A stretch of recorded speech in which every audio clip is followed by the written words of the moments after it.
website, ethereum.org. We are going to make a transaction on either a testnet or a virtual testnet. And I'll explain what both of those are in the next couple lessons. This is going to be our first ever transaction that's made on the blockchain. And this process of making a transaction is going to work the exact same across all EVM compatible blockchains and layer 2s like Arbitrum, Ethereum, ZK Sync, and etc. I'll explain what EVM means in the future. For now, just follow along and have fun running your first transaction. Now, in order for us to send a transaction on any of these EVM chains, the first thing that we need to do is set up a wallet. So I'm going to go to MetaMask because it's one of the most popular wallets and one of the easiest wallets to use. I'm using the Brave browser, but it works for Chrome or Firefox or really any other popular browsers out there. And it's just going to be an extension in the top right hand of our browser. It's going to make it very easy to see anything to do with our wallets and our transactions very easily. And it's going to store all of our EVM-based currencies and EVM-based transactions.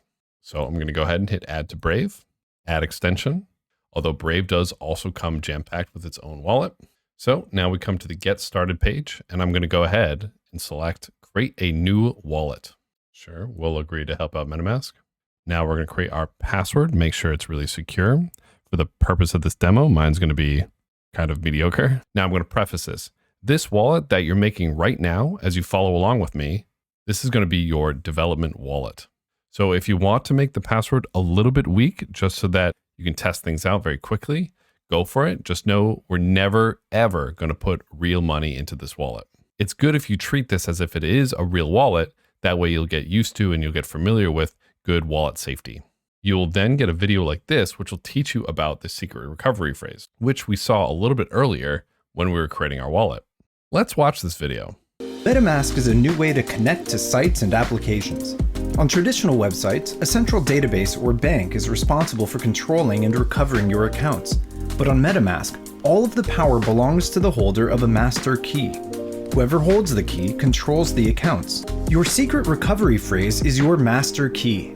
It's a series of 12 words that are generated when you first set up MetaMask, which allow you to recover your wallet and funds if you ever lose access. It's important that you secure your wallet by keeping your secret recovery phrase very safe and very secret. If anyone gets access to it, they will have the master key to your wallet and can freely access and take all of your funds. To secure your MetaMask wallet, you'll want to safely save your secret recovery phrase. You can write it down, hide it somewhere, put it in a safe deposit box, or use a secure password manager. Some users even engrave their phrase onto a metal plate. Nobody, not even the team at MetaMask, can help you recover your wallet if you lose your secret recovery phrase. If you haven't written down your secret recovery phrase and stored it somewhere safe, do it now. We'll wait. And remember, never share your secret recovery phrase with anyone, not even us. If anyone ever asks you for it, they're trying to scam you. That's it. Now you know what a secret recovery phrase is and how to keep your wallet safe and secure. Awesome. So that was a great introduction to keeping your wallet safe. We'll talk a little bit more about safety with our wallets in the future. Let's go ahead and select Secure My Wallet. Now this is where we need to write down our secret recovery phrase and save it in a very secure place. It gives us some tips here, like a password manager, a safety deposit box, or split it up and keep it in multiple secret places. For the purposes of this video, I'm going to be showing you the secret recovery phrase because I'm not going to put any real money into this, but you should never ever do this. Additionally, you'll sometimes hear mnemonic as a synonym for secret recovery phrase. The main takeaway from all this is you should never share any of this. This is for you only. If you show this secret phrase to anybody else, they will have access to not just one account, but every account that you make in MetaMask. So be absolutely certain to not share this with anybody. So again, I know I'm belaboring the point a little bit, but everything that we're going to do in this tutorial, we're going to do with fake money and fake assets and never put actual money into this account that we're making here. Once you get familiar with using MetaMask and working with the tools and staying secure, then you can go ahead and create a separate MetaMask that will have real funds in it. If you want to put real money in different MetaMask, a lot of browsers have a profile option, and maybe you can make a new profile, install MetaMask on that different profile, call that profile Real Money Profile or something, and that's where you will store your money. But for this video, for this tutorial, the MetaMask that you are using is going to be specifically for testing things out, and you will never store real money to it. I'm going to harp on that a lot more in this course. So even if you're coming here and you have a wallet, I highly recommend still making a brand new one for this tutorial, just in case you don't accidentally code something or do something autonomous and give away your funds. If this is your first wallet, then great. But again, when you're working with real money, if you lose access to the secret phrase, you will lose access to all your money. So be sure to write this down. Promise me that you won't use real money for this course. Great. I'm going to hit copy to clipboard for now, and we're going to go ahead and hit next. Now we need to confirm by adding our seed phrase back in. We can go ahead and hit confirm, and we now have created our wallet. Let's go ahead and click got it. Awesome. Now we can see the interface of our MetaMask full screen. And depending on your browser, what you can normally do is hit this little puzzle piece on your browser and select this pin button. So now we can pin our MetaMask into the top of our browser, and we can click it like so, and we can see it give a little drop down like this, and we can see the same information in this little drop down as there is on the full screen.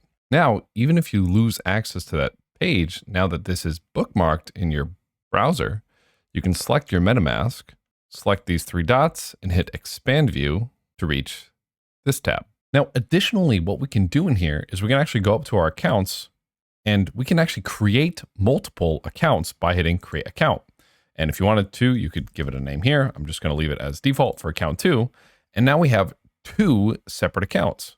We have an account 0 with an address and an account 2 with an address as well. Both of these accounts actually share that same secret phrase. So anybody with access to the secret phrase can actually have access to both accounts. However, they have different private keys, and that's what makes them different. We'll talk a little bit more about that in the future. If somebody gets access to a private key, they'll get access to a single account. If they get access to the secret phrase, they'll get access to all the accounts that you make. Even, if you made a third one, they'd get access to this one as well. Now, if you look up in the top right of the screen here, you'll see this section that says Ethereum Mainnet.